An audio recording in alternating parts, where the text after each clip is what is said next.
مسیح یسوع میں جو الفا اور اومیگا ہے، جو اول اور آخر ہے، اس یسوع نام میں آپ سب کی سلامتی ہو۔ خدا کے کلام میں لکھا ہے کہ تیرا کلام میرے قدموں کے لیے چراغ اور میرے راہ کے لیے روشنی ہے۔ کیا میرا کلام آگ کی مانند نہیں اور ہتھوڑے کی مانند جو چٹان کو چکنا چور کر ڈالتا ہے؟ جب ہم خدا کے کلام کو سنتے ہیں تو وہ ہمارے لیے، ہمارے قدموں کے لیے ایک روشنی بن جاتا ہے، زندگی بن جاتا ہے۔ تو آج ہم خدا کے کلام میں سے یوحنا کی انجیل اور اس کا 3 باب اور اس کی 16 آیت خدا کے زندہ کلام میں سے پڑھیں گے کہ لکھا ہے کہ خدا نے دنیا سے ایسی محبت رکھی کہ اس نے اپنا اکلوتا بیٹا بخش دیا، تاکہ جو کوئی اس پر ایمان لائے ہلاک نہ ہو بلکہ ہمیشہ کی زندگی پائے۔ پاک کلام کا پڑھا، سنا، قبول کیا جانا ہم سب کے لیے باعث برکت ہو۔ آج میرے بہن بھائیوں، میرے بچوں، آج ہم خدا کے کلام میں سے خدا کی محبت جو اس نے انسان کے ساتھ کی ہے اس پہ بات کریں گے کہ خدا اپنے لوگوں کے ساتھ کیسی محبت رکھتا ہے۔ آج کی اس آیت میں، یہ خوبصورت آیت، بائبل مقدس میں یہ خوبصورت آیت جو ہم نے پڑھی ہے کہ اس نے اپنا اکلوتا بیٹا ہمارے لیے بخش دیا، ہمارے دکھوں کے لیے، ہماری مشکلوں کے لیے، ہماری مصیبتوں کے لیے اور اس گناہوں کے لیے جن گناہوں کو کوئی نہ مٹا سکا، کوئی ہمیں اس گناہوں سے رہائی نہ دے سکا۔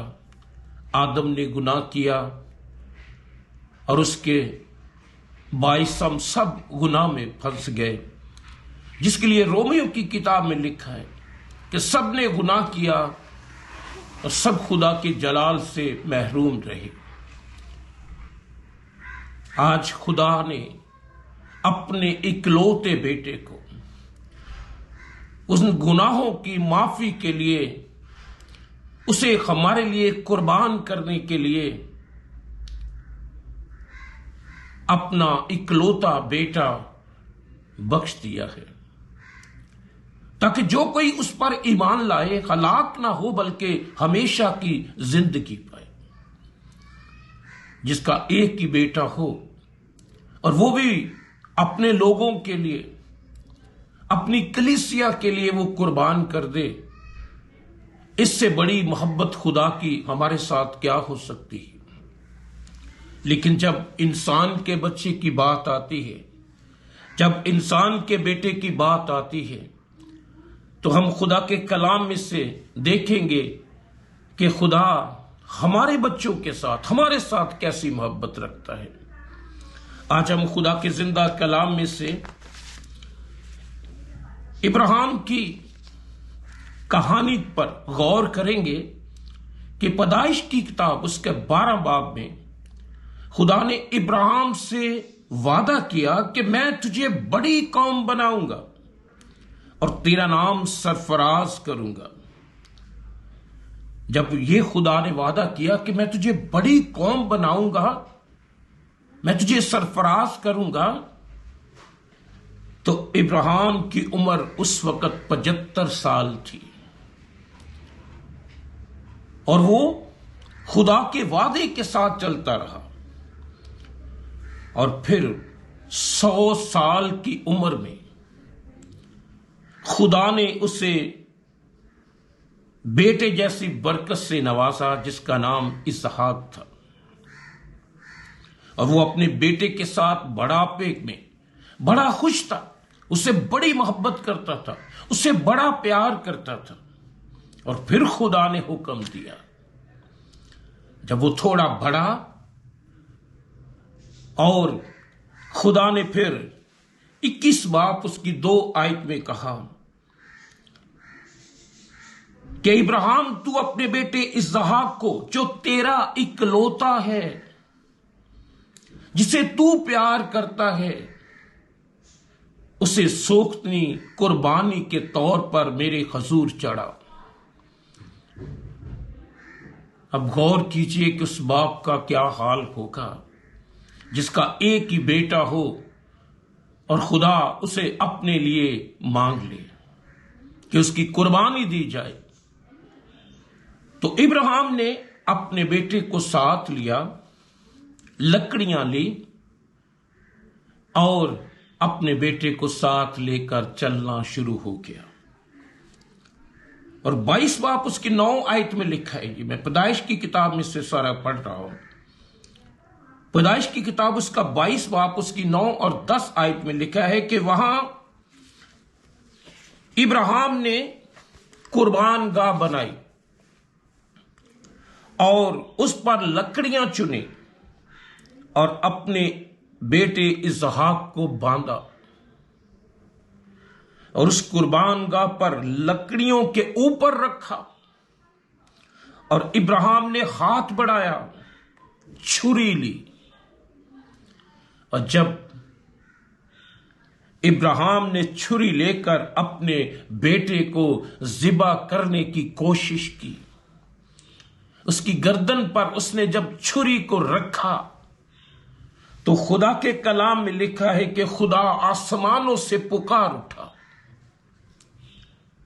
کہ اے ابراہیم اپنا ہاتھ روک دے، اے ابراہیم اپنا ہاتھ روک دے، کیونکہ میں جان گیا ہوں کہ تو خدا اپنے خدا سے ڈرتا ہے۔ تو آج ہم خدا کے کلام میں سے سن رہے ہیں، خدا کی محبت کے بارے میں بات کر رہے ہیں کہ خدا انسان کے ساتھ کیسی محبت کرتا ہے۔ وہ اپنے اکلوتے بیٹے کو تو ہمارے لیے قربان کرنے کے لیے تیار ہے، اس نے ہمارے لیے اس کی قربانی دی، لیکن جب انسان کے بیٹے کی بات آتی ہے تو خدا آسمان سے پکارتا ہے کہ اے ابراہیم اپنا ہاتھ روک دے، کیونکہ میں جان گیا ہوں کہ تو مجھ سے محبت رکھتا ہے۔ اسی لیے خدا کے کلام میں لکھا ہے کہ خدا کسی کی ہلاکت نہیں چاہتا، بلکہ وہ چاہتا ہے کہ ہر انسان کی نوبت توبہ تک پہنچے۔ خدا چاہتا ہے کہ ہم دوزخ میں نہ جائیں، خدا چاہتا ہے کہ ہمیں وہاں نہ پھینکا جائے جہاں رونا اور دانتوں کا پیسنا ہے۔ وہ ہمیں اس جگہ رکھنا چاہتا ہے جہاں سونے کی سڑکیں ہیں، جہاں دودھ کی نہریں ہیں، جو خدا کی بادشاہی ہے، ہمیں اس جگہ وہ رکھنا چاہتا ہے۔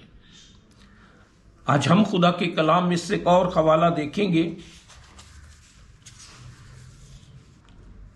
کہ لکھا ہے متی کی انجیل اس کا 26 باب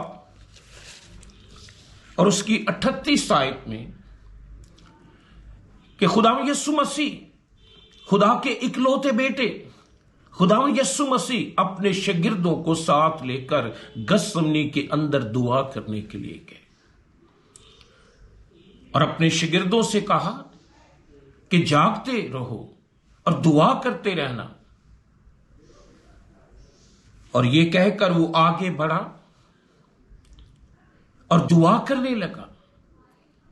کیا دعا کی کہ اے باپ اگر ہو سکے تو یہ پیالہ مجھ سے ٹل جائے۔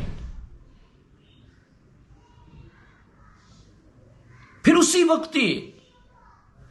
وقت یہ جواب بھی خود ہی دے رہا کہ میری نہیں بلکہ تیری مرضی پوری ہو۔ اس کا مطلب ہے کہ جب وہ دعا کر رہا تھا، اپنے باپ کے ساتھ بات کر رہا تھا، تو باپ نے آگے سے کہا ہوگا کہ تو نے میرے لوگوں کے لیے جن کو میں نے اپنے ہاتھوں سے بنایا ہے، تو نے اپنی جان کا فدیہ دینا ہے۔ تو اسی وقت خدا یسوع مسیح نے قبول کر لیا کہ میری نہیں تیری مرضی پوری ہو۔ خدا کی مرضی یہ ہے کہ ہم ہلاک نہ ہوں، خدا یہ چاہتا ہے کہ ہم وہاں پہ چلے جائیں جہاں خدا ہمیں اپنی بادشاہی میں داخل کرنا چاہتا ہے۔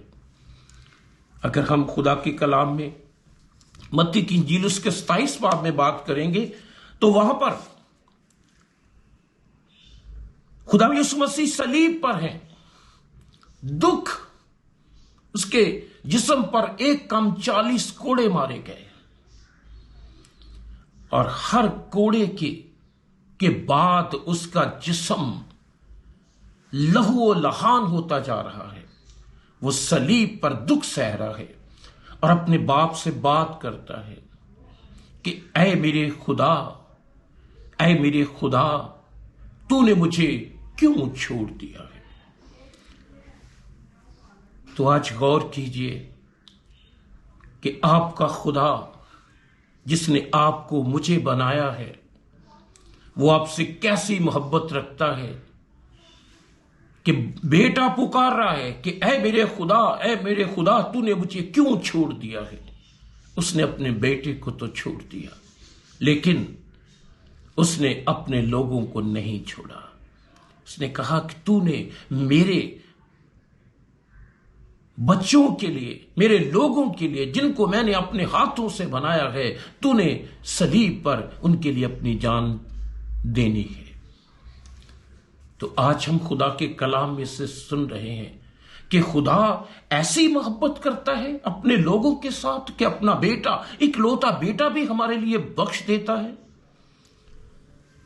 آج ہم خدا کے کلام میں سے سن رہے ہیں کہ خدا کسی کی ہلاکت نہیں چاہتا، وہ تو چاہتا ہے کہ ہر انسان کی نوبت توبہ تک پہنچے۔ خدا کی جو ساری محبت ہم نے دیکھی ہے، خدا اس کے بدلے میں ہم سے کیا چاہتا ہے؟ کبھی ہم نے غور نہیں کیا کہ وہ ہمیں زندگی دیتا ہے، اس نے ہمیں زندوں کی زمین پر رکھا ہے، وہ ہماری بیماریوں کو شفا دیتا ہے، وہ ہماری بدکاریوں کو بخش دیتا ہے، وہ ہمیں عقاب کی مانند اثر نو جوان کرتا ہے۔ اس کے بدلے میں خدا ہم سے کیا چاہتا ہے؟ کبھی ہم نے غور نہیں کیا۔ تو آج ہم خدا کے کلام میں غور کریں گے کہ خدا ہم سے کیا چاہتا ہے۔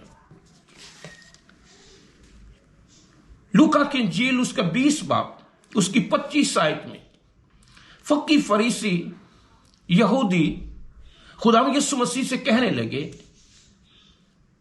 کیا ہمیں کیسر کو خراج دینا روا ہے یا نہیں؟ اس نے ان کی موکاری کو معلوم کر کے ان سے کہا کہ 1 دینار میرے پاس لے کے آؤ، اس پر کس کی صورت اور کس کا نام لکھا ہوا ہے؟ انہوں نے کہا کہ کیسر کا۔ تو اس نے کہا کہ جو کیسر کا ہے وہ کیسر کا دو، اور جو خدا کا ہے وہ خدا کو ادا کرو۔